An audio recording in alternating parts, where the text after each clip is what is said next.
Hi there. Welcome to my channel. I just thought I would chime back in. I'm still riding around.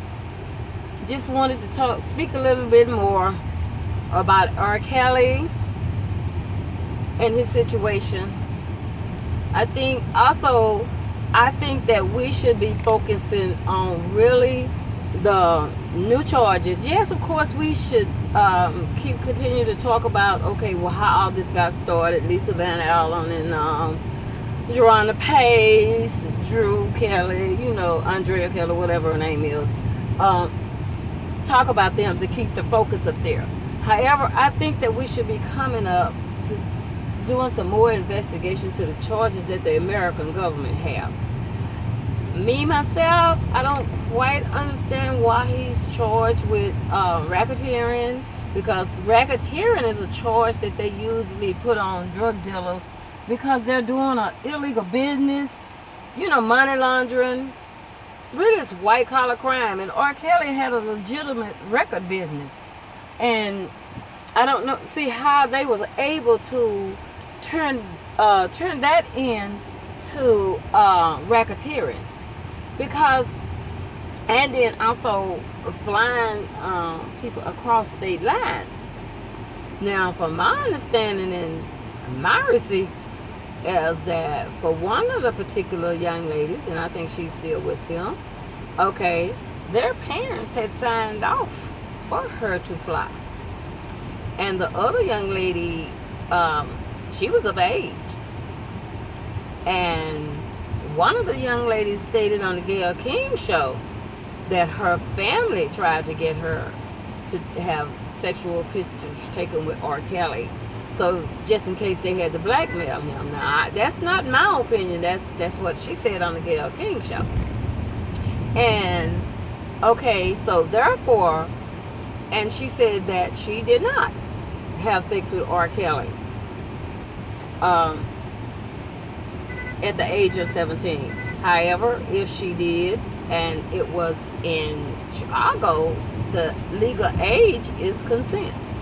It just depends on what state that they're coming with that.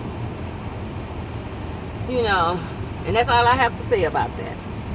And I also want to just speak on, okay, like I said,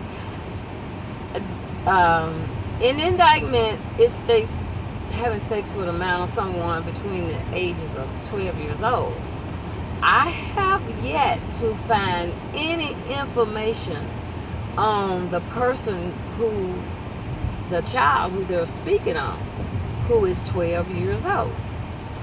If any of you R. Kelly supporters out there have any information, please inform me, because I can't find it. And my opinion is that these are just accusations that's coming from, like I say, anywhere from 20 to 25 years ago.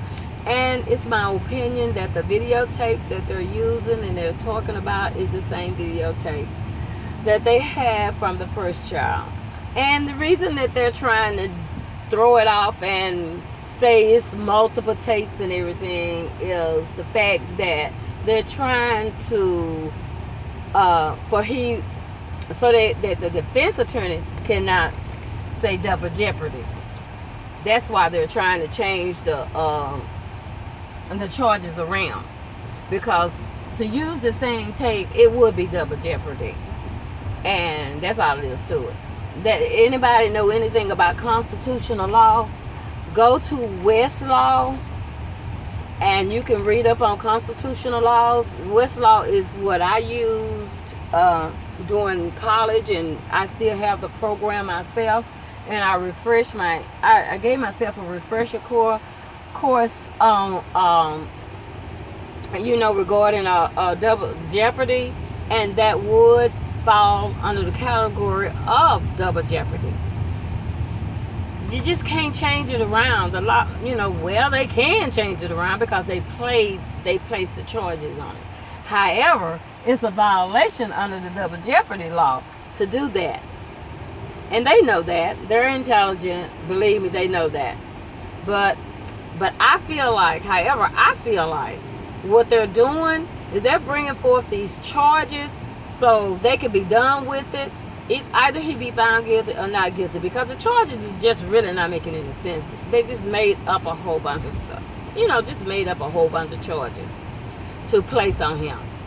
I think they more so did that for the families, because all of the complaining that they was doing and all of that, because they really don't have, I'm not the attorney that gets the information, but what have been set forth to the public right now, I don't see any type of evidence where when he go to trial for the American government charges, or even the state charges, that he would be found guilty. And I want to say this also too. Yes, there is perjury. Some young ladies, if they get up there and they perjure themselves, yes, they're supposed to be charged with perjury. The state most likely doesn't do it. They does it sometime, but not all the time. But however,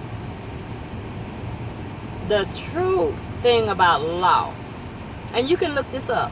You can look this up on the Westlaw or any law book, and it will tell you that if a person is caught lying and is found lying on the stand, that a jury or a judge have the right to disregard anything that they have said, because they have proven to be a liar.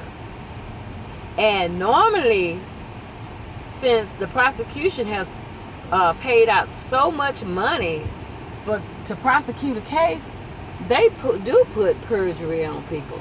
So I just wanted to throw that out there to the witnesses that who's alleging these charges, because you will have to testify. And whether the state decides they want to charge you with perjury or not, okay, your testimony will be disregarded as to not to pay it any attention, because you've been found in a lie. Now, when it comes to the federal government, it's a different story. If they find that you perjured yourself just out of vengeance or whatever the reason why, I don't know why, they will place charges on you, and they will throw you in jail, because it is a federal crime to get on these things. It's a state crime too, but the federal holds it more personal. So therefore, my advice to them is they need to recant, do whatever they can to get out of the situation they're in, because they have opened a Pandora's box that, can land them in a world of trouble. And I'm going to tell you like it is, I would not want to be them. I wouldn't want to be in their shoes. Because one thing is wrong to mislead someone, and you know that you're intentionally making statements to your benefit, because you're trying to make this person be a monster. Well, he's not a monster. He's not a monster.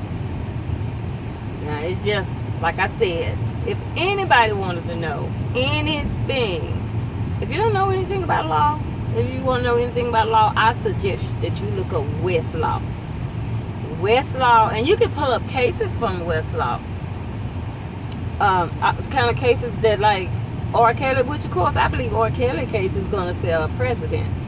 And hopefully that it will change laws that were, women will not be able to be so easily to go into court and make these kind of false accusations, years later. Election time is coming up.